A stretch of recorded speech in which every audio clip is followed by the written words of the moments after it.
Good evening, everybody. Welcome to the National Press Club. I'm Angela Greiling-Keene. I'm a board member and the National Press Club Journalism Institute, which is the nonprofit affiliate of the National Press Club. And I am thrilled to welcome all of you tonight, especially our great panelists and all of you in our audience and the people who are going to be watching the recording afterwards, following us on Twitter, everywhere. I am pleased to be welcoming you, especially on behalf of Barbara Cochran, who is the National Press Club Journalism Institute president. I know a lot of you know Barbara, and she really, really would like to be here tonight, but she is, happily for her, traveling abroad, and so unable to be here in person, but she is very much here in spirit. This topic, women in newsroom leadership, is of course a topic that is dear to Barbara, it's dear to me, it's dear to hopefully all of you in the audience. That's probably why you're here. So it's an important conversation that we have been having at the Press Club for some time. When I was National Press Club president last year, it was one of the things that I chose to focus on. And I'm very pleased that we are partnering tonight with Poynter to be continuing the conversation and to have so much interest. So I, at this point, will turn things over to Tim Franklin, my former editor at Bloomberg, and now the head of Poynter. Thank you. Thank you. Good evening, everyone. I'd like to thank our partners at the National Press Club Journalism Institute for co-sponsoring this event tonight. I'd like to thank our panelists as well, a very distinguished group. And I'd like to thank all of you for coming and participating and being part of this discussion. At the Poynter Institute, we view one of our core missions as helping journalism by fostering a discussion about the major issues of the day. And this is certainly one of the major issues of the day. But I also wanted to let you know that for Poynter, this discussion is not going to end tonight. In the next couple of months, we'll have a series of essays on Poynter.org from women newsroom leaders talking about their experiences. And we've also begun fundraising for scholarships for women to attend our Leadership Academy and our management seminars in St. Petersburg, Florida later this year. So this really is a major initiative of Poynter and is an important one. So with that, I would like to introduce our moderator tonight, Jill Geisler, who's the senior faculty leader at Poynter for leadership and management. Jill, take it away. Thank you, Tim. I need your help. The panelists, who were gracious enough to give up their time and who you'll meet in a minute, are here because they care deeply. But they know you do too. And so we consider this a forum, meaning a conversation, in fact, a community. Some of you know each other, but some of you perhaps don't. And I need your help. I'd like you to introduce yourselves, especially the women in the room, and I need a favor. As you introduce yourself to the person nearby, would you just add these words, "And I'm a power-hungry woman." Please, go ahead. Go ahead, introduce. Hello.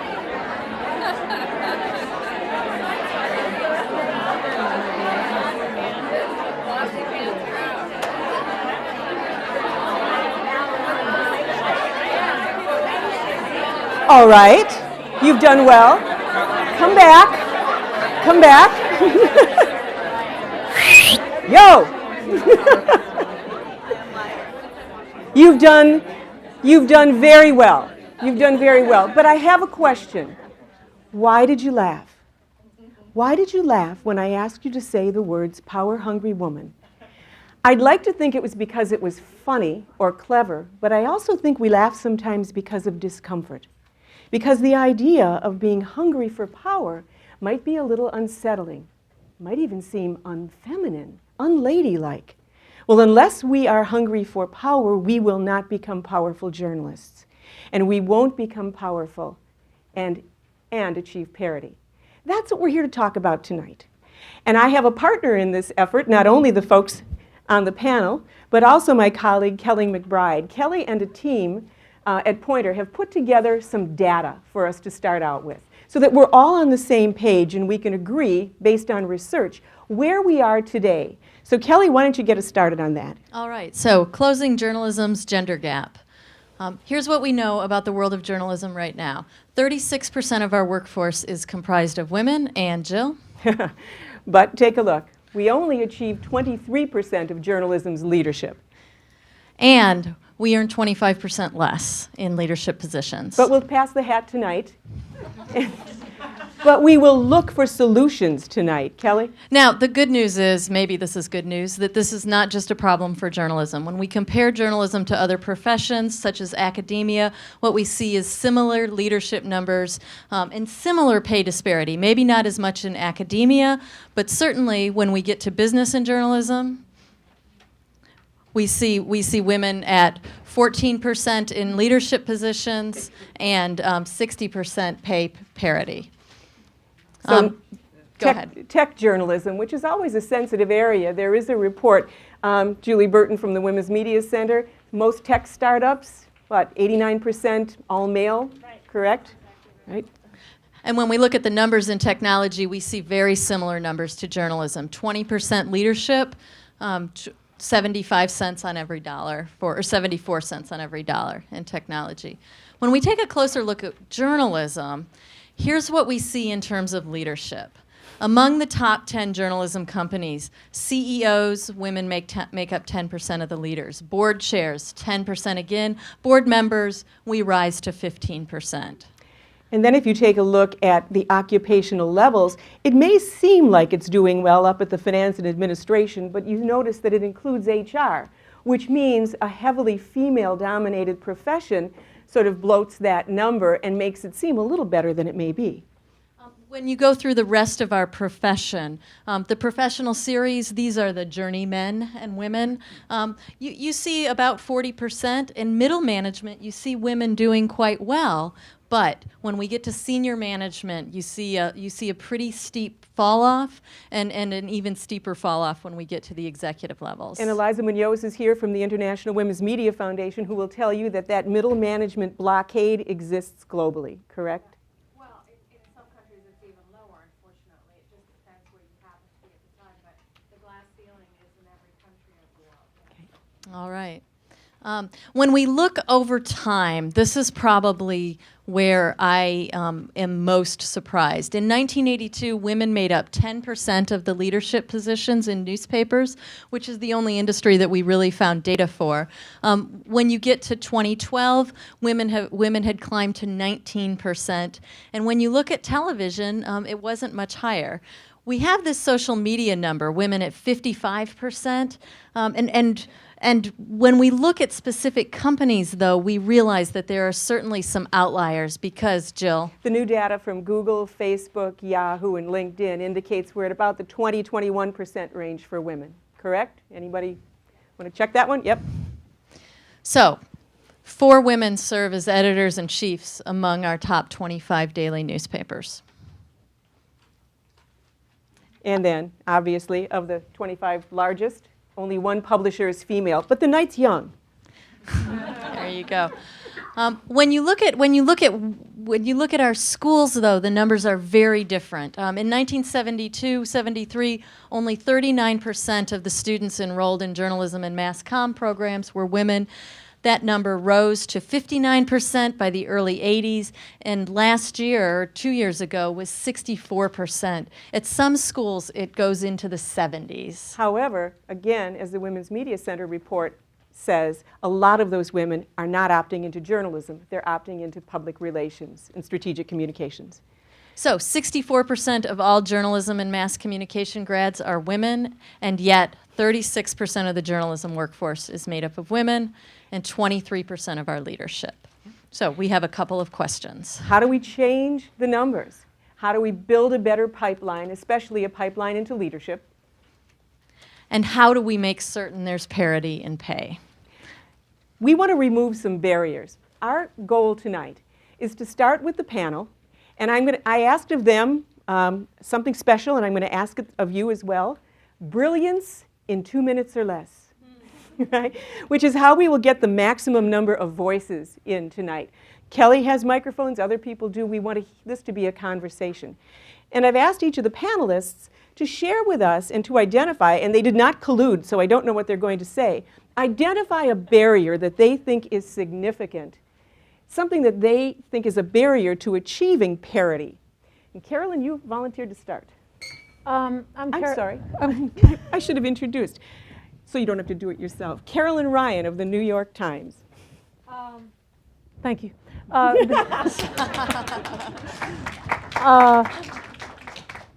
want to tell you a little story. So just so you know a little bit about me, I'm the Washington bureau chief of the New York Times and also the political editor. And I've had a series of big jobs, kind of running big news desks at both the New York Times and the Boston Globe. So I will, the names have not been changed, but they will be concealed in this story. So most of the jobs that I've had in the past, say, decade are overseeing departments of between 60 and 120 people, journalists. So I had this one job overseeing a big news desk, and things were going pretty well. We had run some big stories, we had won some big prizes, all the feedback was positive. And then one person whose name will not be uttered took me aside and said, you know, you're doing great, but I haven't seen you stand up on a desk, Ben Bradley style, and really make the newsroom roar loudly. And I thought about it for a minute because I like to think about these questions of leadership, and I thought, well, first of all, I don't have a great sense of balance. Secondly, I don't think I have the right shoes for desk climbing. But I also started to think a little bit about what our image is of newsroom leaders and how it can be confined and handcuffed and, in my view, overly shaped by somewhat outdated notions of male leadership, and that we all kind of carry around you know, some of these generational types of what we expect people to be as newsroom leaders. And to tell you the truth, I'm thinking about it more and more these days, because one thing that's going on at the Times and other institutions that are similar to it in size and ambition is the next generation of leaders, in my view, is not going to have careers like mine. A lot of the people who we're going to be turning to are people who came in from the digital side, and people who look very different in a whole number of ways from Ben Bradley. You know, they haven't been swashbuckling reporters. They think about telling stories in multimedia fashion. They sometimes come to us from technology companies. And it feels like, to me, the most urgent thing that I can do and that I can help the Times do is help to both identify and acknowledge and elevate styles of leadership that kind of allow for a more creative team. So that feels to me like a very pressing reality right now, and something that I think about a lot. And you know, honestly, at the Times, it's a conversation and an effort that we're really undertaking now. So your barrier is not only jumping ability, but imagery and expectations. Absolutely. Pre-existing expectations. That's well said, yes. I'm going to turn to who on your program might say it's Lynette Clemetson from NPR, but she is tending to what we think is strep throat at the moment.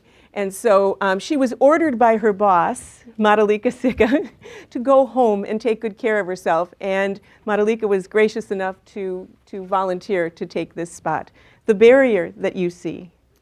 Thank you, Jill. Firstly, I just want to say I'm a very poor substitute for Lynette Clemetson, but since I only found out about this afternoon, the thing I panicked about most was brilliance in 2 minutes. You know, it's interesting that Carolyn talked about leadership styles, because I do think that is probably the single biggest barrier for women. Before I was executive editor of NPR News, I was the executive producer of Morning Edition. And there was a point at which all my management staff were women, unlike various other parts of the building. And they were all incredibly different people. And as I picked them, I know that there were a lot of people around the building who were like, really? I'm picking so-and-so and so-and-so? And I was like, because they've all got something different to offer. When you run a 24-hour staff, I think you have to be a little more, dare I say it, nurturing. I think you have to go with the flow a little more. And it was really interesting to me to see how people felt. They had this notion of what a management team should be. And I'd like to think I proved them wrong. Eventually, when one of my people left to go to another show, I did hire a token male. He worked out great. He worked out great at Morning Edition, and in fact, so great that when I moved to become executive editor for News, I hired him as deputy managing editor. But yeah, I think it's the single biggest problem that we have to deal with. Rachel and I were joking earlier about bringing water out and whether we should bring a glass with us or whether we should swig from the bottle. I still think But we all chose the glass. we all chose the glass. Yeah. Now We that- all chose the glass. Now that is interesting because there are lots of conversations about what executive presence or leadership presence is. And many times that is imposed on women. It and is. told you need to have executive presence. Does that mean you drink from the bottle or you drink from the glass? Well, and it's imposed on women in a way that I believe conversations with men are not being had. I mean, there is an assumption that there are conversations that you need to have with women who move into leadership positions that you don't need to have with the men. And I would like to think that when you have women in leadership positions as we are, that we can help change that conversation just a little bit, but we can still be bossy. Anders Gyllenhaal of McClatchy, you've tried to change that conversation, but what barriers do you still see, or what's the one that you find? Well, I think one of the things that's is important to focus on is that the dramatic changes that have occurred in the last 6 years, 5-6 years. I think the progress was pretty good for gender and ethnic representation in our newsroom and leadership. And then all of a sudden we run into a profound tidal wave of change. 17, 18,000 journalism jobs lost. And my point is that our methods for correcting what is clearly a very serious problem are not equal to that. So we've been in a period when it's about survival. So a lot of things have fallen away, and I think this is one of them. So you can see when you look at the numbers, they ebb and they change, and so the question and the barrier is how do we find approaches that are equal to the struggle that we're in the midst of. So Which the is economic significant. barrier, It's both not just- to yeah. salaries and to promotions and to retention? It allows you to take your eyes off some of the things that you've been moving along for a long time. Well, I mean, among those many jobs lost, they tended to be the more recent hires. So all that change from a generation of trying to set these newsrooms up to really, I think, confront this kind of challenge have been washed away. But Susan might disagree with you because some of the senior level leadership left as well. Well, I actually didn't follow the rules, Jill, and because I'm one of those power-hungry, bossy women.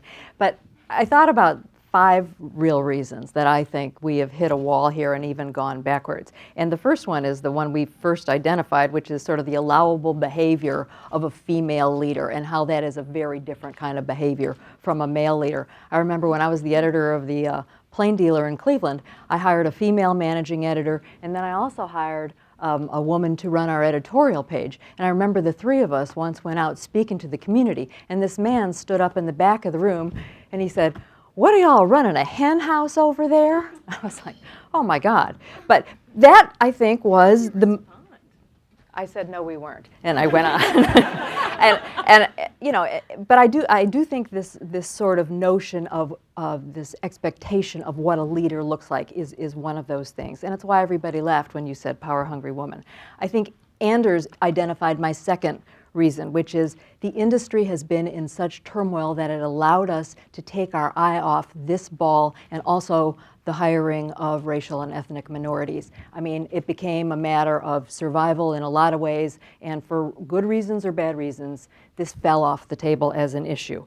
My third reason is we got used to it. We got used to seeing a lot fewer women in charge. Your count said 4 of the top 25. When I did the same count, I could only find 3 of the top 25 newspapers are run by Compared to women. your heyday. Oh, half almost of the biggest papers were run by women. And when I worked for Knight Ridder at a time, half of Knight Ridder's 32 newspapers were run by women.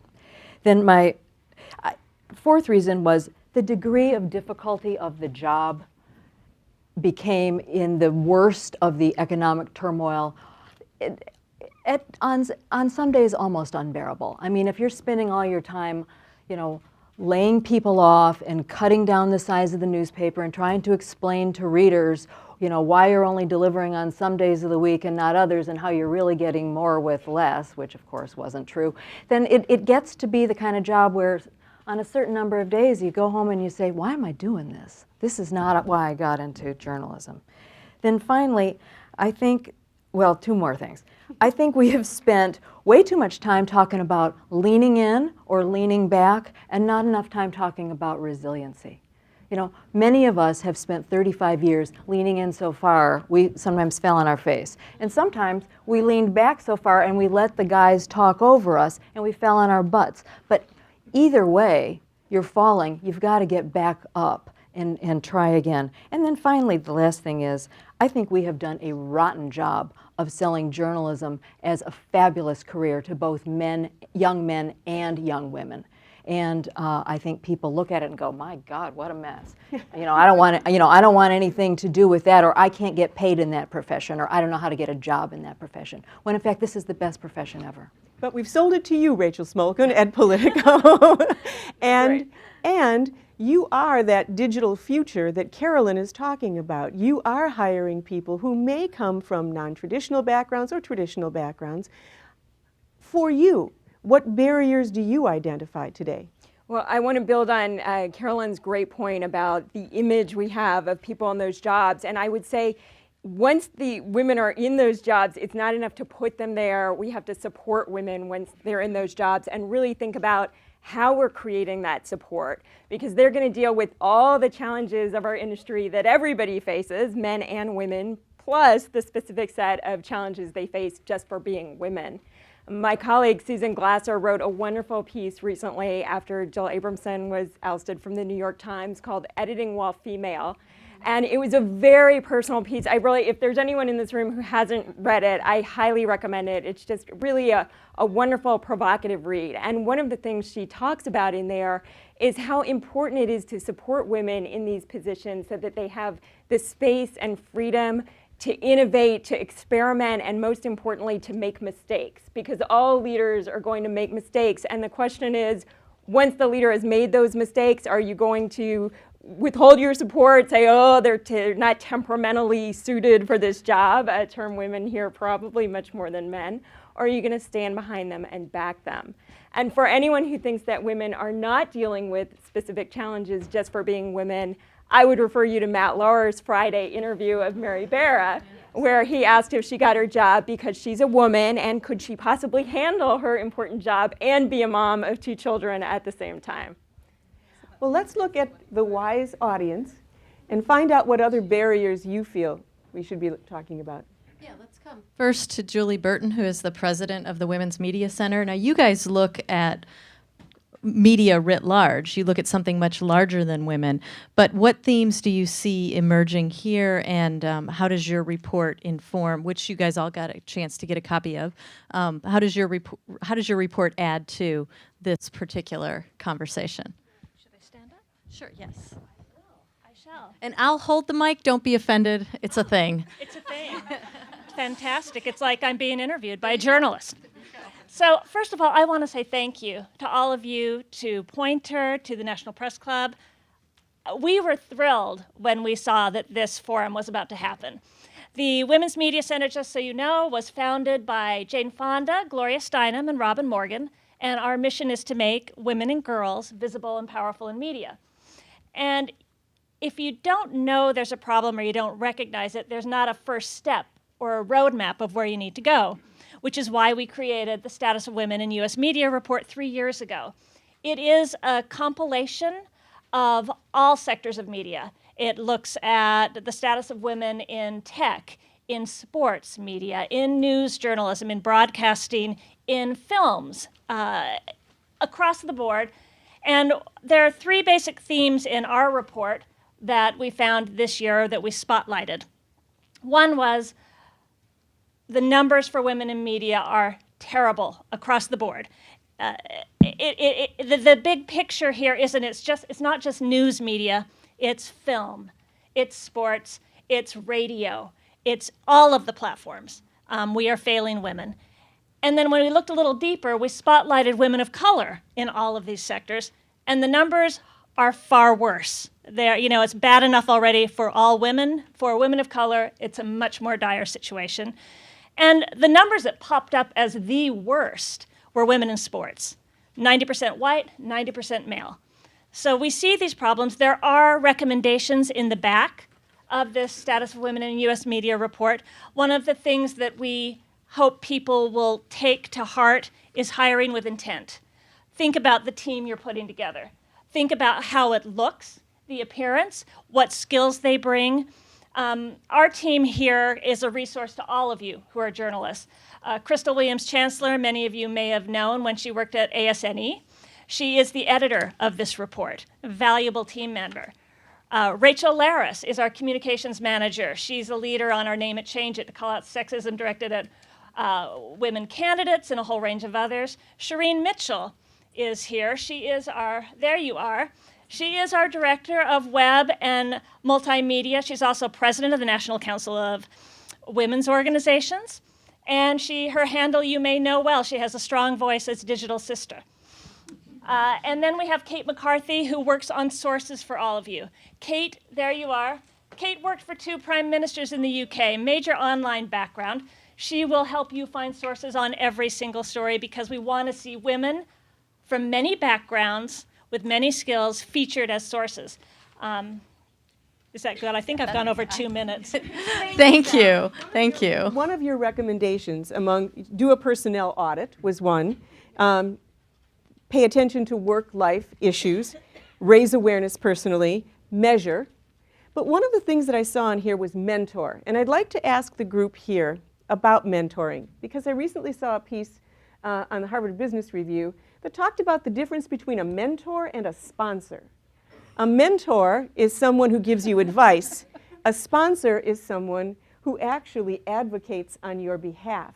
And this particular researcher happened to say that men were more likely to get sponsors. When you talked about how you hired, I told you that sounded like sponsorship. That was advocacy. How many people in here feel they've been mentored? How many people in here feel you've been sponsored? Well, that's great. There's a good representation of sponsorship. Sorry about you. I was just pondering the difference, and I think it's a good point you're making, yeah. I didn't get any. You didn't get it. We'll talk about that later. We'd like to identify some other barriers. Over here? We've got one here. Do we have our other mic runners? Hi, I'm Donna Linewand with USA Today, and many of my former editors are there. Hi, all of you. But I'd like to bring up the sort of path that one takes in a newsroom. I think that leadership can begin from the very beginning, and those of you who are at Knight Ridder will remember the great Janet Chesmer, who started on the women's pages when there were such a thing, and then rose to be editor-in-chief. And I think today many women are still given sort of women's beats. And I'd like to ask you, I cover crime and war and terrorism, so that probably is not considered a woman's beat, but I'd like to ask you all how you would propose making sure that young women who come into the newsroom are not channeled into certain sort of gender-specific roles. I would just like to jump in on that. That is a great point. I mean, one thing that I noticed is, and this is our obligation, is we need to demystify some of the traditionally masculine identified beats. The most powerful thing that happened in terms of our coverage of war, to me, was that some of you may know Elizabeth Buemiller, who's like a brilliant New York Times correspondent, now editor. The fact that Elizabeth Buemiller, who had covered the White House, done it really well, written books, wanted to cover the Pentagon, and put her hand up for the Pentagon, meant so much to women who had never done so. And now we've had multiple people. We now have Helene Cooper covering the Pentagon. But I think the fact that Elizabeth had tackled it sent a signal more broadly to Times reporters, female reporters, that was an option for them. And one thing that we're trying to do when we speak to leadership in editing is to use that same technique and even be more elaborate. A lot of women who we identify early in their careers as potential editors, we never really share. There's sort of a newsroom culture where you don't share, like, what is that like? What are the gratifications? What are the challenges? And what we're trying to do is get our most skilled and talented women editors to share that early in careers so people can start envisioning themselves, not only envisioning themselves covering the Pentagon, going to Iraq, but becoming managing editor. And I think the sort of leading by example for reporters, I mean, NPR has a long, illustrious history of women covering areas that men didn't. Men usually covered Cokie Roberts liked to say it was because NPR didn't pay anything, so women went to do these jobs. But, particularly in the area of war, I mean, Ann Garrels was in Baghdad. Ann Garrels is the most amazing war correspondent, followed by a succession of fantastic women, Lourdes Garcia-Navarro, Soraya Sahadi Nelson, Julie McCarthy, Lila Fadl, all of them in these war-torn places. And in fact, I was at some lunch somewhere, and a gentleman of a certain age said to me, he listened to NPR, and he said, "How come you don't have any men in these places?" And I thought, wow, that's great. So how did you determine that that was a barrier? We've talked about this in barriers. Did NPR consciously say we're gonna knock that one down, or did it happen organically? I mean, I've only been at NPR 8 years, so I don't know that there was necessarily a conscious decision. It sort of emerged. You see one, and then you see another, and you see another, and in fact, our reporter who's currently in Baghdad. I forgot to mention Deborah Amos, also of extraordinary class, who's been in Iraq these last 2 weeks. And the hire we just made for our Beirut bureau, Alice, is barely 30 and an amazing writer, and had spent time there. And it just wasn't an issue. I would imagine. I came from ABC News. I was in network television before then, and I just think. No one sat around thinking, oh, should we talk to the female correspondent or female, applicant, or should we, focus more on the men? Nobody asked those questions that used to get asked. Well, when I teach at NPR, more than a few people have said to me, here our founding fathers were mothers. Yes. Does that have something to do with it, the tradition of women in highly prominent leadership roles? Again, I think it was a little by accident. And we've gone through periods where it wasn't always thus. I mean, our founding mothers have a particular hold on the culture. But, I think it's not that complicated, even though I was mentored and my career was developed by men, because men were the only ones in the position to be able to do that then. I feel that the best thing I can do is hire great women, if there are great women out there to hire. I just hired 3 desk heads, Washington desk, national desk, and arts and culture desk, and they're all women. And our international editor, senior editor, is also a woman. And our science desk editor is also a woman. So someone was joking in my direct reports the other day. It's like, wait, where are all the guys? But I have some great guys too. Kelly? Yeah, I do want to hear from Jan Schaefer, because Jan is the head of JLab, and you have a particular project on women in entrepreneurship. And if I think we follow this logic, our leaders are going to come from the tech side, and yet women have their own struggles in the entrepreneurship world as well. So let's get Jan the microphone here. Thanks. I want to throw some zaggy thoughts in here instead of ziggy thoughts, if you will, because I think we should be careful to always assume that it's only women from tech who are in the entrepreneurial space, because I would assert that it's women refugees from traditional newsrooms that are in entrepreneurial space and not necessarily in the tech sector. And I say that because we have received more than 1,500 applications for our Women Entrepreneurial Awards, one of our awardees here right now. And 90% of them were one-time traditional journalists. They have left traditional newsrooms.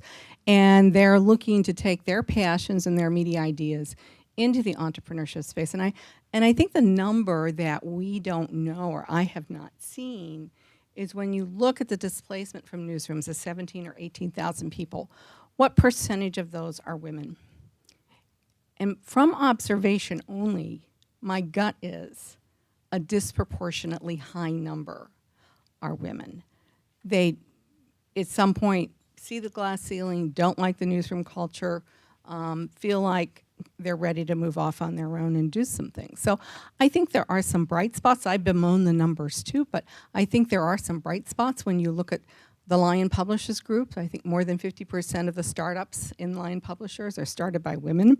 I think when you look at INN, it's the women who are leading the most forward newsroom mergers with public media around the country. When you look at Laura Frank and Margie Freivokel, they're doing incredibly innovative things. When we look at American University's media entrepreneurship program, the ratio is 7-to-1 women to men who are enrolled in this. Yeah. The St. Louis Beacon, which you've just referred to with Margie Freivokel and others, is wonderful and thriving and merged with public radio. But sustainability is huge. I mean, even you right now are hoping to get funding again for your grants. It's a hard row out there. But there's nothing wrong with serial entrepreneurship. And I think we sometimes have to just let go of hanging on to old things too long and validate serial entrepreneurship, because that's what Silicon Valley does all the time. And I think it's St. Louis Beacon merged with St. Louis Public Radio as a movement towards sustainability. Right. And I would suggest that might not have been done by a guy who might have had too big of an ego investment in their own startup. Can I jump in? I mean, I agree with you. There's nothing wrong with serial entrepreneurship, and that's great, and that is a tradition that should be honored. And you do see it in Silicon Valley. And in Silicon Valley, you've got some exceptional women like Sheryl Sandberg or Marissa Mayer or Safra Catz. But when I was the editor of the San Jose Mercury News, I once interviewed Safra Catz at a forum very much like this about why there were hardly any women running tech companies. And you know what she said to me? She said, because to be a successful woman in Silicon Valley, you have to be better, you have to be louder, and you have to be smarter. And I looked up at the crowd, most of whom were women, and everybody was nodding. So I'm not sure that we really want the Silicon Valley model. But what distresses me a little bit is, there's nothing wrong with serial entrepreneurship. We've got these strong, incredibly important news organizations in print, online, digital, all these different kinds. Why are we going backwards? We have actually gone backwards, and that should bother every single person in this room, because it means we're putting out a less accurate news report every single day for our readers. But if you want to keep your women, you should be putting them as leading your greenhouse efforts in-house. You should be putting them in your entrepreneurship spaces in-house. I agree with all of that. I don't think that's happening. I do also think the serial entrepreneurship idea is very important. Donna had asked about career path. And I think we're living in a time, we used to all be encouraged, come up with your 5-year plan and come up with your 10-year plan. It's still fine to do that if you want to, but you certainly shouldn't be wedded to it, because the world is changing around you every day. And if you're, checking off the boxes on your 5-year plan, you're gonna miss so many great opportunities that just materialized in front of you. And I think part of success, particularly in today's media environment, is being willing to just seize the opportunity that's in front of you that you never thought of and it was nowhere on your radar screen, but here it is. And I think, there are all the gender stereotypes about men being more comfortable as risk takers, but whatever truth there is or is not in that, I think the people who succeed the most today are risk takers. And because of a depressed economy, people who stay in their jobs, in their current jobs, oftentimes earn less because of incremental increases. So if you came in at a lower rate because you're a woman, your incremental, frozen salary, your incremental increase is going to be significantly lower over time as well. Kelly? Cherie Mitchell here from the Women's Media Center. Hi. As a woman of color who focused on girls of color in tech since the 1990s. I want to push back a little bit on the Silicon Valley model that's based on meritocracy, which is not actually true. If you notice the recent numbers that came out, that most tech companies are not very diverse. Most VCs do not fund women, particularly women of color.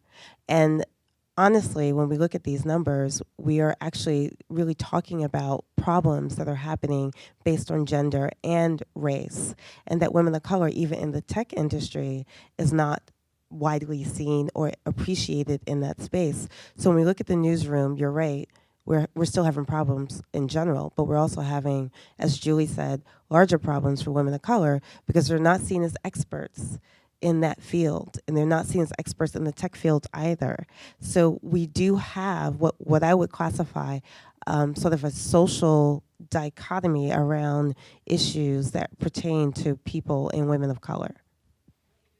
Just to underscore your point, the numbers for Yahoo, out of 12,000 employees, 37% of all of those employees are women, 23% are senior managers. But when it breaks down by ethnicity, 50% are white, 39% are Asian, 4% Hispanic, 2% Black, and 4% who identify themselves as more than one race or ethnicity. So those are pretty chilling numbers that support exactly what you say. Let's go here in the front row. Arlene Lotman, I'm a member of the National Press Club, but I do bring a different perspective because as a journalist, but as a lawyer, I want to bring up another issue. Aside from finding out if you're related to Jake, if I could meet him, that would be great. It's sexist comment. You know why we have sexist comments, exactly. I was wondering why I was here. I mean, I'm a little different than everybody else. It seems to me that my reason for wanting to always have want to be a journalist since I'm a little child is because you represent the Constitution of the United States. And I haven't heard anything in my writings. I've been in this for 40 years as a first director of the Governor's Commission on Women, and I can't, I'm sorry that we don't look at it as a very, very important custodian role that we have as journalists. I know I have my custodian role also as a lawyer, but you have the freedom of the press. I mean, it's written there in black and white, big as could be. And we haven't done anything with it, which I believe is a wonderful opening for women that can be just absorbed and run with. I agree with Ms. Goldberg that we are living in the past. Journalism has changed, and we all recognize it, but one of the worst part of its changing is that we don't get a newspaper where you can get any news anymore. I accept all the great newspapers of the world, please. No offense. But that's where we are as a public. But we hold this precious right, and we ought to be using it to make ourselves heard. And it's really unethical for the custodian power of a First Amendment freedom of the press not to have a reflective population pool. And if you put it in those terms, you may look at it a little differently. And the last thing I'd like to say is you really ought to be working on passing the Equal Rights Amendment because that's what's missing from all of our lives, regardless how you name it and what you identify with. That is the ultimate reason why we do not get full respect because we are not fully respected. So you are talking about diversity as accuracy. Uncle Anders? Well, to sort of build on what you're saying a little bit, I think it's a legitimate question about how the tech and digital wing of the business makes progress. But I really do think, and this is kind of what I think you're saying, that we can't lose sight of the fundamental, the lion's share of these jobs, the lion's share of the reach remains with the traditional organizations, and there's just no substitute for basic hard work in this realm. We're talking about all the failures. I will just say that at my company, and McClatchy Newspapers, there's 29 papers, 13 are run by women, about 45%. And you don't get there by going out and trying to find women editors. You get there by building the newsroom, a little at a time, and some degree engineering folks to get them into the positions that will lead to that ability to run the whole place, and sometimes folks will find their own way. But it takes, this is a years-long thing. It's not something that can be changed because we realize we have a crisis now. One of the reasons that, and it also has to do with publishers. We're in the same realm with publishers, because Knight Ridder had that tradition before McClatchy. McClatchy has that tradition. It has to be a tradition, and it has to be something that you work really hard to achieve. And there's no other substitute for it. Well, and without shamelessly plugging, you've invested in training. It happens to have been with the Poynter Institute, That's right. but At Poynter Institute, right, yes. growing people within. Yeah. You've done emerging leaders programs, but not many organizations identify emerging leaders. They wait until people are in place, frequently made a mistake, and that's when they bring in someone to coach them. Right, and if you have to, hire, I'm trying to, watch over these papers. If you have to hire from the outside, sometimes that's a good thing. But if you're not building and developing people and promoting them, what's the signal that you're sending? Mm-hmm. And so I think it's really important to be, working on, in the fields of this whole question. Jill, Kelly? Lila from U.S. News and World Report has a question that she'd like to ask the panel. Hi, thank you so much. One of the barriers that I've found as a woman and a woman of color in journalism is that there are so few women at certain levels that once you get there, it's like someone checked off a box. Oh, we hired the woman, or I was actually told once that I was the 3 birds, 1 stone person. So they checked off woman, non-Christian, color all at once. And this was said as a good thing. And I'm wondering what we can do as journalists to try and have people focus on women as people with individual skills and individual styles that they bring to the table rather than just checking off a box. Who wants to? Your point about the numbers, the sheer numbers is why I keep coming back to that. It's just so important that every time somebody gets fired, it doesn't mean that it's some larger indictment of women or, oh my God, we've just gone down by 2/3 of the major newspapers having a woman running it. There need to be enough of a critical mass of women of all kinds, all shades, all ages, all political perspectives, so that when we screw up just like men, and we don't do a good job, and if one of us gets fired, all of a sudden it isn't some big discussion in a room about female leadership in journalism. I've been the first woman a number of times in my career, and people always are asking me about that. And you know what? I'm going to be really glad when the day comes when I'm not the first woman this or the first woman that or the first woman the next thing, because that will mean there's enough women who are doing those jobs. I think that only happened because of my particular age. I'm almost 55, and the seam of change in the country, and where I was on that seam. But we need to get to the point where there aren't so many first this, first that, first the next thing. We're just all employees, and we're good at what we do, and we're bosses, and the best of us rise. I have Nikki Gamer here, and she is in radio. She's at WYPR. Radio is probably of all the media the worst, where women fare the worst. So Nikki has a question. Hi, yes. I guess my question is, I haven't heard any talk of this larger cultural conversation that comes into play. Woman as superwoman. I hope to have kids, and I feel like that hasn't been addressed. A lot of these news organizations don't even have paid maternity leave. And I feel like that really, I appreciate women who work hard, and I work really hard, but I also want to have a family. I want to have a life, and I don't feel like the newsrooms even today are fostering that sort of a woman, like a whole woman, not just a career woman. So I was hoping you guys could address that. I mean, I wouldn't indict just newsrooms for that. I think we just have to look at how far we've come societally. I mean, I'm of an age where I definitely thought by starting a family I might slow down my career growth or my path. I happen to have a great boss who gave me a promotion before I went on maternity leave because he wanted the promotion to go through before I left, so that when I came back, people didn't say, "Oh, she's been gone," But look at how society deals with issues of parenting and childcare and all those things. I'm the mother of 2 daughters. They go to a girls' school.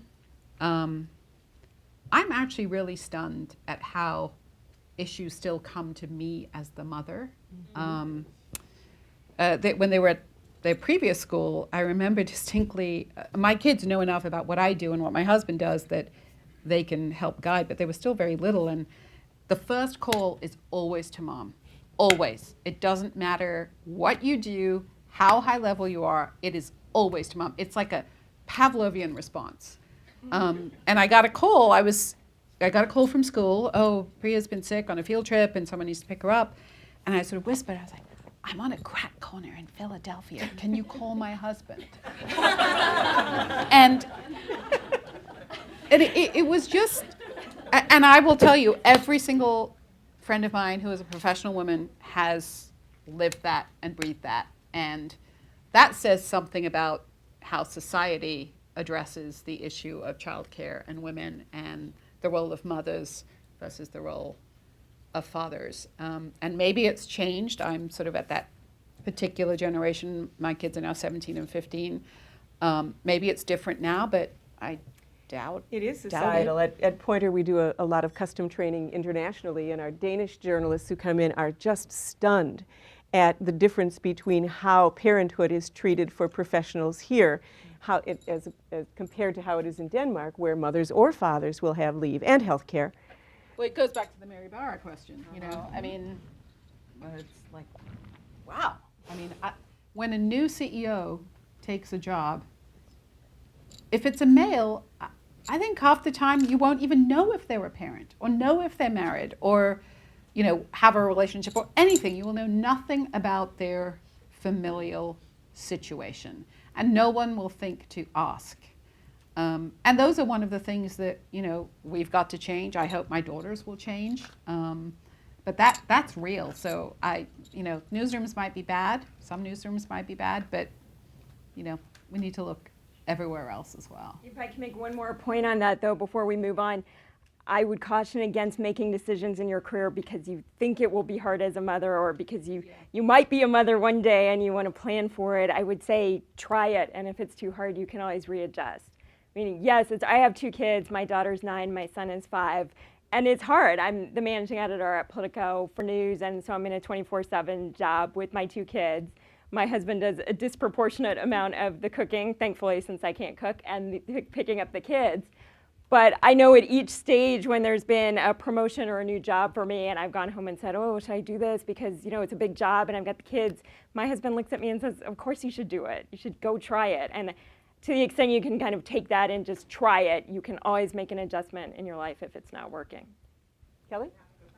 To the front row here. Exactly.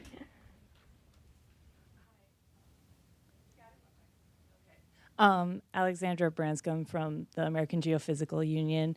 I was actually lucky enough to be at a similar summit for science writers recently, and there's a couple of people in the audience that were there too, which is great. But one thing that came up, which follows along with the last question, is how women can get and maintain their perception as professionals. As a young woman, that's been challenged for me, like, oh, do you know what you're doing? Or, oh, that's sweet, you're asking me questions. But different people brought up that challenge after going away on maternity leave and coming back or taking time off and trying to come back as a journalist. And then as women age, being challenged with that. So I was wondering maybe how that culture has changed or how you think it could be changed, what has to happen? Yeah. How is it manifested to you? I mean, how is that expressed to you, the things you've described? Well, in my career, it has to do with scientists, not quite understanding what I do as a science writer, but also realizing, oh, Alexandra, that's a woman's name, and then getting my drafts back and saying, oh, well, you got everything wrong. You're clearly inexperienced. I think that this is the toughest for women, especially younger women, who cover mostly male professions. So science, in the world of finance. I mean, I used to work at Bloomberg. There's a few Bloomberg women in this room, but there were so really overall few women working at Bloomberg as writing about finance especially, and it's really hard. And I remember it happened to me as a very young woman who was sent in my early 20s to go cover the governor and state legislature in Michigan. You know, and these people from outstate Michigan, you know, they'd look at you like you had three heads, like they'd never seen a woman before, let alone how dare you ask them a question. And I don't know that there's anything to do except just push through it. You know, you just keep asking and you keep writing those good stories, and every day you come back, and eventually they start to take you seriously. But the other thing, and this isn't a very cheerful answer, but when you get older, it's easier. Alex, my heart is with you, because when I became a news director at the age of 27, I used to get a whole bunch of resumes from people, and they were addressed to Dear Mr. Joe Geisler, because they would call the station and say, what's the news director's name? Joe Geisler. And they could not imagine, just as they think Alex might be a man until they meet you, that this could be a woman running this newsroom. But that was 1978. It shouldn't be the case now. Here I have Julia Piper from Climate Watch. Thanks. Sorry, Climate Wire. Climate Wire, yeah. I'm a woman in an energy and environment space, and I would say our company does a good job of hiring both sexes. But my question is actually about international reporting, and here I'll stand so I can see you. What advice would you give for women who want to report more internationally, and perhaps in societies where they're more conservative? And how do you balance being bold but also aware of who you are, what your limitations might be in that setting? Lara Logan's situation comes to mind. Like, what should we learn from that, and being practical and again, wanting to be powerful women? Who wants it? I mean, I would say, if that's what you want to do, you go do it. And you take the same precautions that you would take if you were a male in a lot of these places. I actually think women get to tell stories that men will never be able to touch in a lot of these places. And I would point to the reporting of our Kabul bureau chief for a long time, Soraya Sahadi Nelson. She did extraordinary stories on women that the male war correspondents would never be able to get to do. And I think being in these sort of tough environments, the Arab Spring, actually all our correspondents were women at the time. I think if you go in knowing that this is what you want to do, don't go in with what you think are people's preconceived notions. I think that there is enough precedent at our news organization, at Carolyn's news organization, across network television to show that you can do it now without any of the issues that used to come up. I'm thinking of Rukmini Kalmachi from the AP, who's done the same thing with some just incredible, insightful reporting. But part of it is, what does the organization, even in these financially stressed times, promise you as your international correspondent in terms of safety, protection, preparation? I mean, those are the kinds of things I think that you really want to know before you put yourself out there.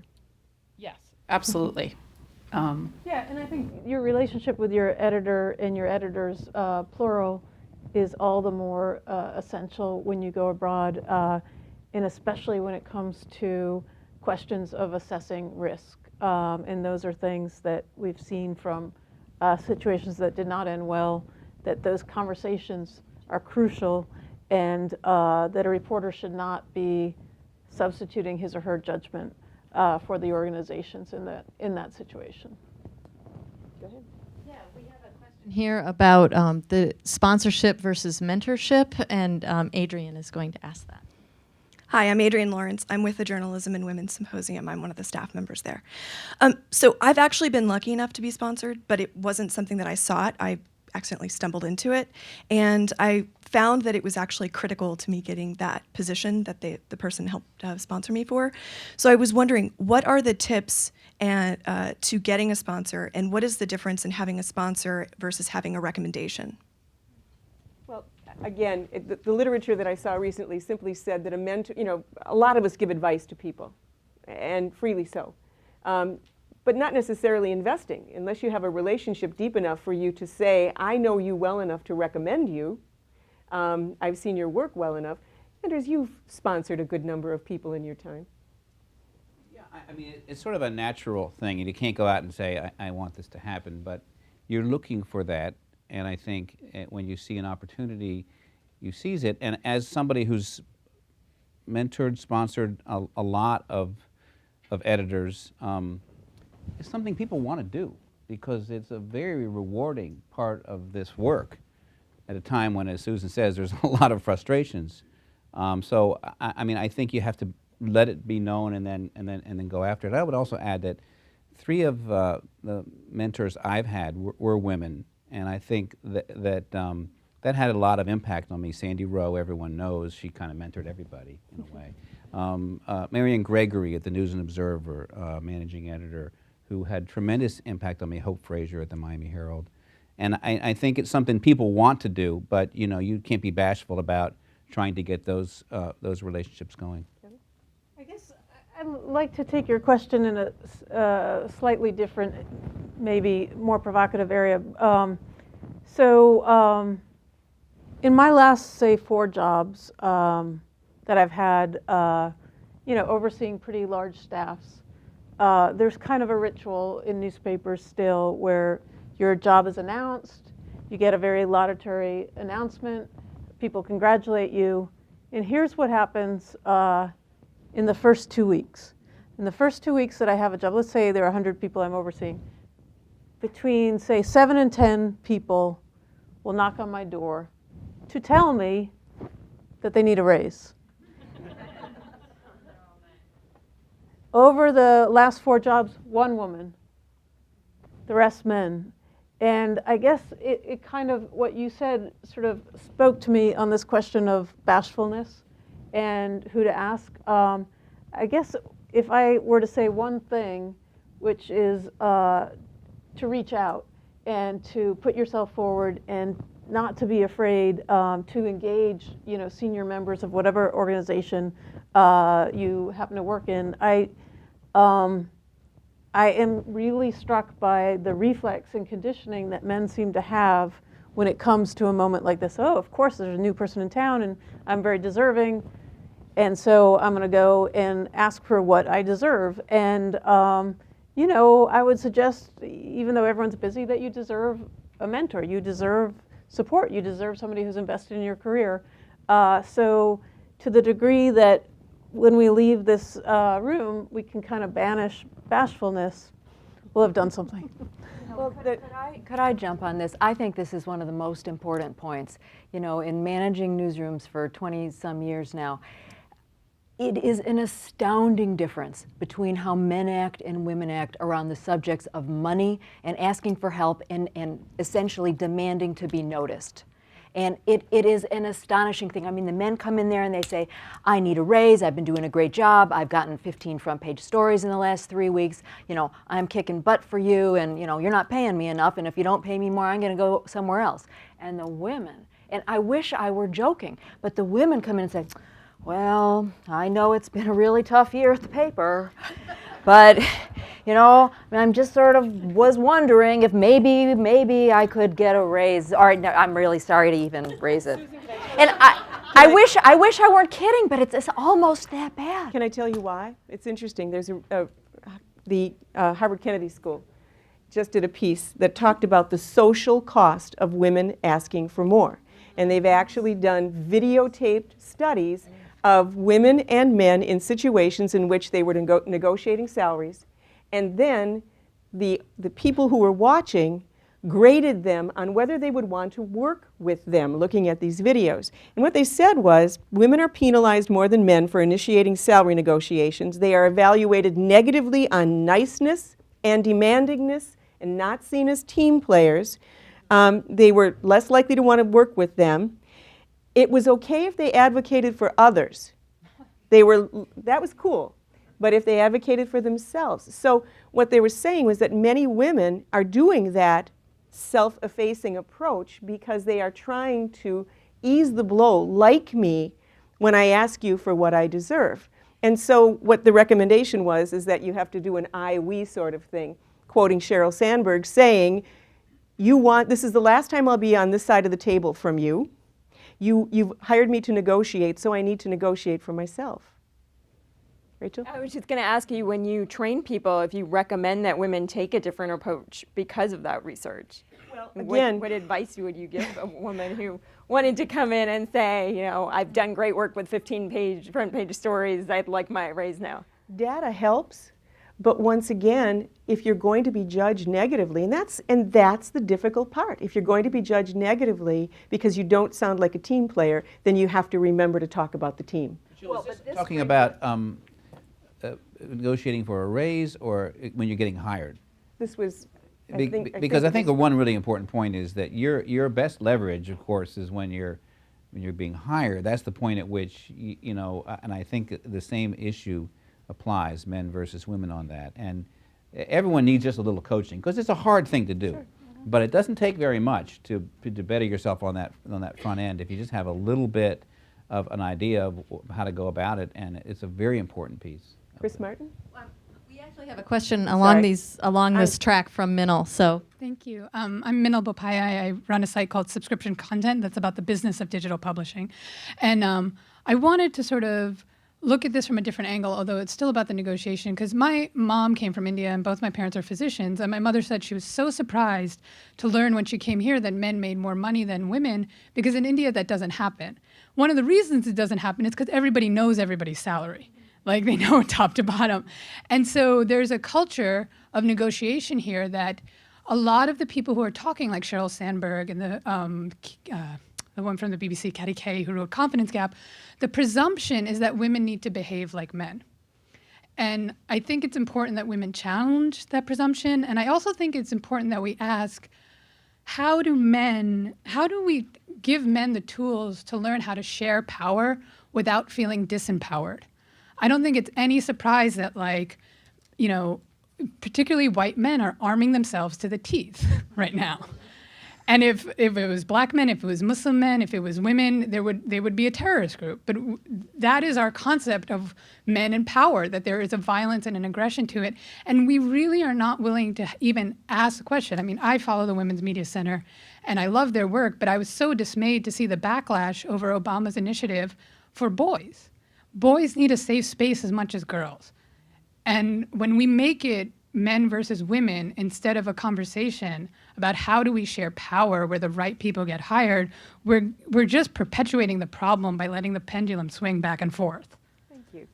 I don't think that women should need to become men to do their job successfully. I'm not saying that at all. But I do think this kind of brings us full circle back to when you asked what are the barriers. And it is the barrier of what is an acceptable range of behavior for a woman in an office setting and what is the range for a man, right? A man has a much, much bigger range of acceptable behavior to be successful, and a woman has a narrower range. And I think changing that and equalizing that is so key to our eventual success. One description for this is second-generation bias. We no longer hang a sign that says no girls allowed.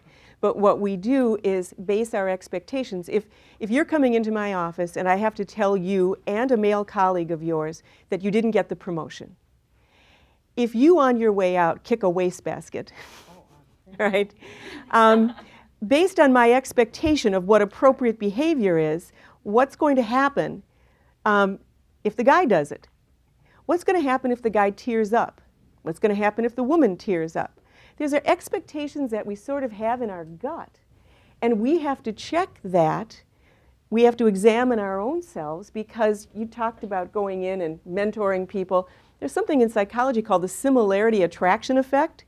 We like people who are like us. We are comfortable. The big compliment is, you remind me of me when I was your age. Well, if all we hire are people who remind us of ourselves, one of the challenges we have as leaders is to make certain we get out of our comfort zones. And I'm sorry, you were waiting. I was just going to say that there's some very recent research based on... Can we get a microphone for Chris? Based on the idea that... pretty loud. Based on the idea that there are different reactions to not only a request for a raise, but negotiations when you first enter a job. And there's a study that came out a couple of weeks ago. This was done in academia, not in journalism. But what they found in a number of cases is that when women didn't accept the first offer, the jobs were rescinded. And in more times and in more cases than they were with men. And part of it was that there was this negative reaction. There was this response that, oh, you're not the person I thought you were. Or, I don't know. What they were told is, we're not sure you will fit into this culture. And released around the same time was another study about a request for mentors that was done by email using names. Some names that seemed explicitly ethnic male, some seems like, like Joe Jones that didn't, women, and they just tabulated the responses from the professors, and significantly more professors were more than happy to mentor the people who sounded like Joe Jones, white guy. And I think that's why this speaks to talking about changing culture and not just always putting the burden on women. You need to figure out how to do this better. You need to step up. You need to lean in. You need to lean out. At some point, there also has to be a look at the culture in general, conversation and thought about why this becomes so difficult, and not just figure out a way to make yourself do this better. I think that's a great point. But I think as women, while we wait for the world around us to change, and I hope it will, it does behoove us to be aware of the research. When I read Lean In, one of the most interesting parts to me as a female manager was the citations of the research and how demeanor is perceived, and that women are expected to smile more and be friendlier and be more nurturing. That doesn't mean that I'm always going to feel like smiling and being friendly when news is breaking and I need somebody to do something right away, but I'm going to have a heightened awareness of what I'm doing and how my actions are being perceived. And I think that you raise the issue of sort of it's everyone's responsibility. Like, males have to have skin in this game as well as women, and I think that cuts across a lot of societal changes that we need to make. My daughter was a rising senior, and they had some conversations. Someone came in to talk about the issue of campus rape, and she came home. She told us about it. She said, I don't know why they didn't go to the boys' school. As if talking to the girls about campus rape was what needed to be done, as opposed to talking to young men who were about to go to college as well and figure out what they have to say or understand. So I think you see it replicated in so many areas, and that's what's sort of got to change. Hi, I'm Jill Lawrence, and a lot of you probably know me because I've been writing politics in this town forever, and was in fact the first woman at AP to get the title of political writer. And I wanted to take this back a little bit to the problem of enticing women to choose journalism as a career, particularly women of color. And if you're taking out student loans and working your way through college, it's an awful lot to ask people to go into a profession that everyone thinks is dying and where salaries are very, very depressed, especially if you're outside of a metropolitan area. And even, with middle class people, I know from people who've worked for me that they couldn't have been doing it without help from their parents. They were working at a news organization, and their parents were helping them with rent. And there was one woman, actually a woman of color, a young woman in her early 20s, who was under tremendous pressure from her parents to go to law school. She'd been admitted to law school. They couldn't see how she was ever going to make a living in journalism. So, I don't know what the answer is, because I don't think many places can afford to pay what some of these people would need or want. But it just seems like it's an economically realistic decision to not go into journalism. And so maybe we need to storm the campuses and try to, go on a charm offensive or something. I don't know. What's the answer? This is a really important point, and I agonize about this a lot, and especially this time of year, because this time of year is when a lot of the interns land in these institutions. And what I'm really worried about is for a working class, for less affluent, for some ethnic racial minorities, that journalism seems to be a career of the well-off. And as the industry has shrunken, it worries me all the more, because it feels like the people who are able and willing to take, say, an unpaid internship or cobble together something from a blog just to get the clips are increasingly people who do have some kind of subsidy or have wealthy parents. And I don't know the answer. I mean, I can tell you that I think about it a lot, and we look for opportunities to attract people from different places. But it's a real problem. And like I said, this time of year, I really think about it. I mean, it's intern season, and you sort of see the Ivy League kids and the kids from Scarsdale arriving. Nothing against Scarsdale, great town, but you know, those people are not going to. You need a wide band of brains and viewpoints. I think free internships are immoral. I think people should be paid for their work. And the one thing that, I mean, it's just flat out wrong. I don't care if you're a nonprofit. Too. Well, So okay, that's but a factor. but in journalism these days, half of these kids are being, you know, given the opportunity to work their butts off for free all summer long. And it's just flat out wrong, because when we were coming up, internships were not free. We all got paid, and there would have been no way a girl like me, or maybe many of you guys too, could have ever taken a free internship. I would have had to, you know, been scooping ice cream or selling clothes or doing something, because I had to make money in the summer. So one thing I've done, and it's, you know, it's like this tiny little thing, but maybe if everybody did it, you know, a lot of schools have set up funds where we can contribute, and it helps offset the cost of living for students who have to take a free internship, because that's the only way they can get experience. So it'll maybe give them a couple, $3,000, $6,000, $5,000 so they can offset the rent to live in some city. I don't think that's the answer. I mean, the answer is no free internships, but I don't think that's going to change. But I think there are things that we can do as individuals that can help. And I think from a business point of view, you know, a paid internship is an extraordinarily great investment, and your return on investment is fantastic. You know, we pay our interns even before, and across the board that was implemented a few years ago, but even before then, I mean, we have a lot of our younger staff are former interns. And it's one of our best pipelines for gender diversity, racial diversity, for extraordinarily talented people who actually can do way more things than I can do, except I guess I can be bossy. So I was dismayed to hear this evening that the White House does not pay their interns, which sort of is really disappointing, because talk about an elite group that could only afford to come to Washington to do an internship. So I think that, you know, I think it's really important. I think internships, when they work, are the best entry into so many different jobs. We are almost out of time. I want to make certain we've got two people at microphones here, so let's get them both in. So we have Vanessa Williams from She the People, the blog. Hey, I'm Vanessa, work with Washington Post, edit She the People. I'm also a former president of the National Association of Black Journalists, and it is painful. And a Poynter alum, charter class. It is painful that we are still having these conversations about diversity, both with regard to race and ethnicity and gender. I do think that part of what happened is we started making a little progress. People took their foot off the gas.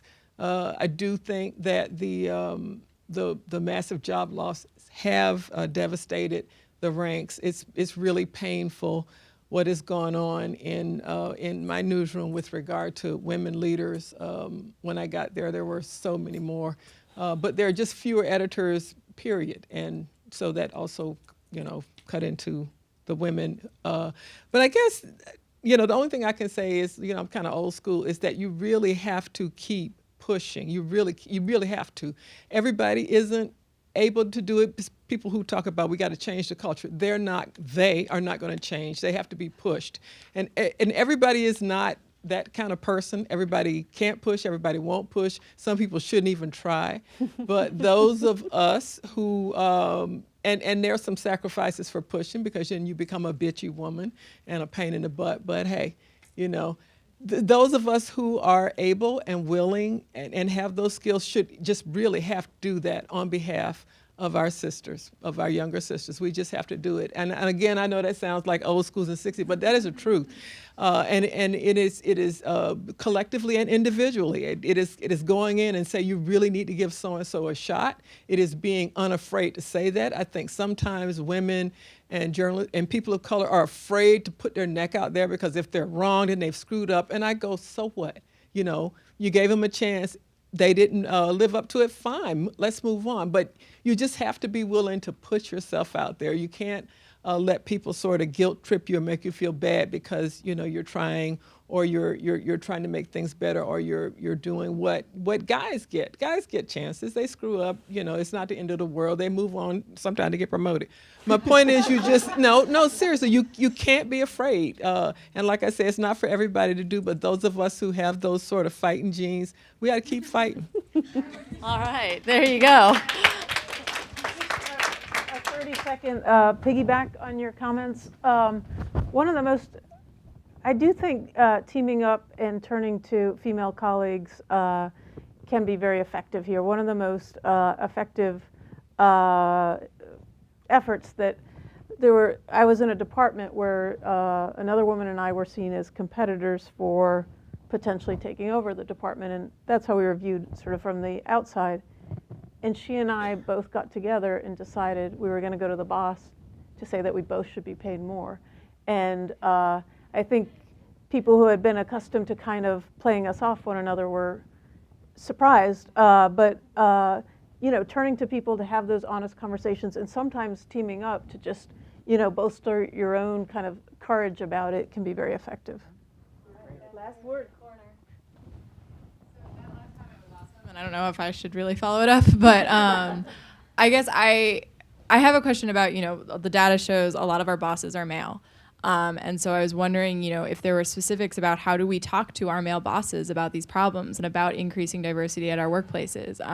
I've been in situations, I've worked at 3 organizations now where they've had great diversity at the bottom and not great diversity at the top, and the male bosses have been very aware of that. The male white bosses have been very aware of that, and they've come to a lot of the women and said, you know, we notice that there's not a lot of retention. We know that we realize that this is a problem and we don't know how to fix it either.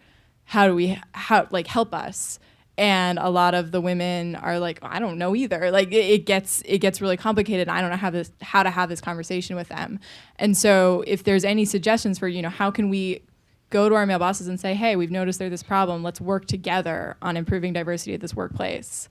One of the issues that comes up frequently, and it's come up in the research that we've seen, it came up in an ASNE study years ago, was the idea that many women feel at the mid-level of the organization that their ideas do not get traction.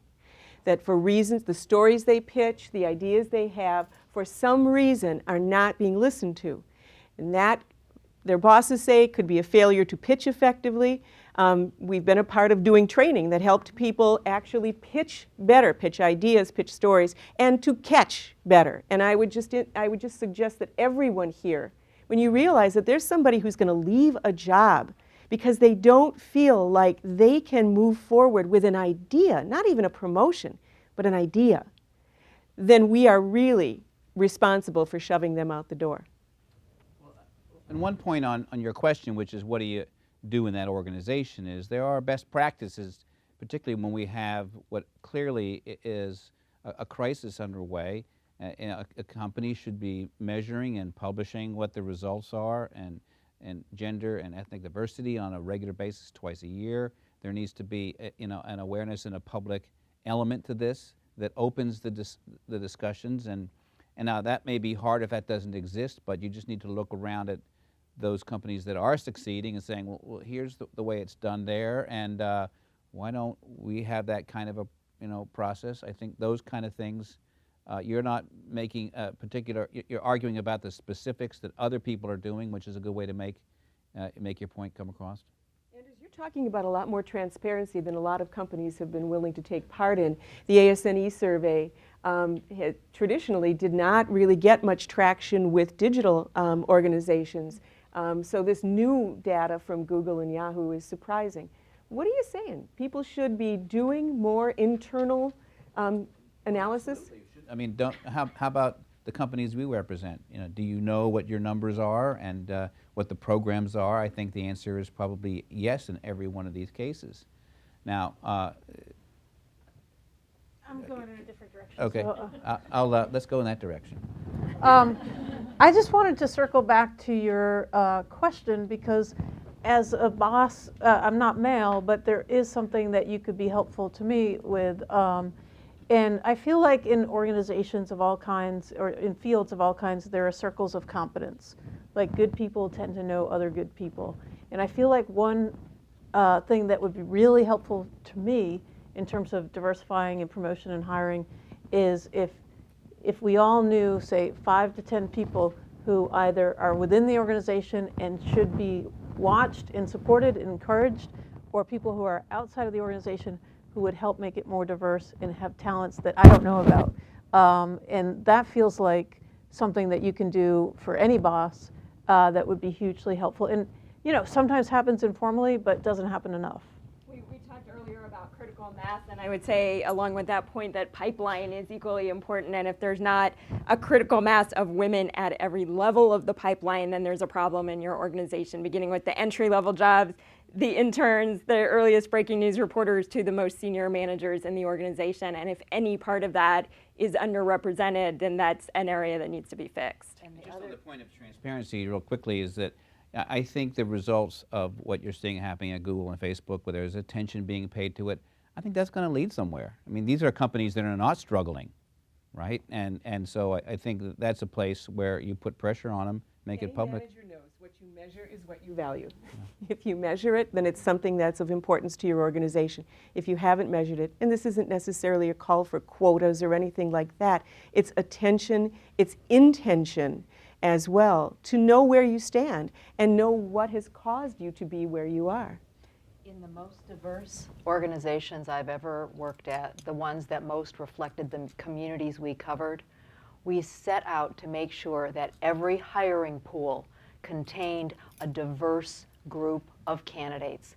We looked and we looked and we looked until we found a diverse group of qualified candidates, and then we started the serious interview process. You didn't just interview, the first 3 white guys who showed up. And that it has to be intentional, and you have to do it, and it isn't always easy, and it takes longer, and it's hard. But there's no way you're going to diversify your workforce if you're not talking to a diverse candidate pool. I'll just tell a story about that. Is there time? That I have two really great editing jobs open right Really? now, by the way. Running Hilton Head, South Carolina, and State College. We had really great numbers of people applying for these because we didn't have necessarily folks that were going to move up. But the applicants were very lacking diversity in every respect. And so we've just held on and sent the word out and tried again, and now we're beginning to get there. Why is that happening? I mean, some of it's because people can't move like they used to. It's much harder to make those changes, but it's probably a good example of you've got you can't just take what comes in. You've really got to work these things. And if you're interested in this job, let me know. Going back to your point about helping your bosses, or helping anyone in your company, letting people know who you know. We all come from different experiences, and we come across different people along the way, and you need to get word out, in your company of people that you know, people that you've heard about, because actually we all have very small pools. Mine, of course, is huge because I'm Indian, and I must know all 1 billion Indians. And everyone comes to me and says, do you know so-and-so? And it's like, oh, yeah, of course, they're Indian, right? No, I don't actually know all of the Indians. But, we can all make those circles wider by letting each other in to our circles. I like the idea of widening the circle. We started out by talking about power and the hunger for it, and there is a power in looking at not just what they ought to do. When I work with organizations, and especially people who want better and stronger teams, I say there's a me solution and there's a we solution. You start out with what's my piece of this? What can I do? And then what can we do as an organization? We, as an organization, or as a group of like-minded people who want parity and want to push for it, hope that you'll continue to do so. We're going to invite you. Kelly, you want to talk about the plan? Yeah, but before I do, the American Press Institute also has a project, and so I'm going to have them describe their upcoming project, and then we'll talk about our project. Thanks for giving me a couple of minutes. Or, 20 seconds. 20 seconds, yeah. Go, Jane. We do have an upcoming journalist survey that we believe that is going to be one of the largest survey of journalists that's been done. And it will go into a number of different things, but we will be asking a lot of demographic questions, and we will be asking people where they are now, when they quit journalism, why they quit journalism, where do you think you will be in 5 years, and we'll be able to parse that by gender. So I think it's going to be really interesting. If it lands in your mailbox, please take the survey. All right, and get the word out on that. We have two initiatives. First, come back. So our hashtag today is Push for Parity, and we are soliciting essays for a project at Poynter.org. We want your personal essays on the barriers that women in journalism face. We want you to tell us a story about what you've witnessed or overcome or endured. And we're specifically interested in issues of evaluation, promotion, and pay, but we don't want to limit you to that. So we want to be surprised as well. You can email us pitches and first paragraphs to pushforparity@poynter.org. And our plan is to initially publish them on poynter.org and then bring them together in a broader publication in one place. Could be an ebook, could be a hard book, could be both. In addition to that, we are doing scholarships for women in leadership. Jill, do you want to take that one on? We have a leadership academy, and Chris Martin, who is with the Poynter, the head of the Poynter Foundation, is going to be looking at an effort, or it's launched an effort, to find more opportunities for women to attend. I'm also happy to tell you that Barbara Cochran, who is president of the National Press Club Journalism Institute, has already proposed and has located a panel at the EIJ convention in Nashville later this summer that she and I will co-moderate with an equally brilliant, almost as brilliant panel and a conversation as well. Because we don't want this to be a one-off. We don't want to walk out of the room and say, well, that was that. Not until we have completed the push for parity. So thank you. And thank all of our panelists.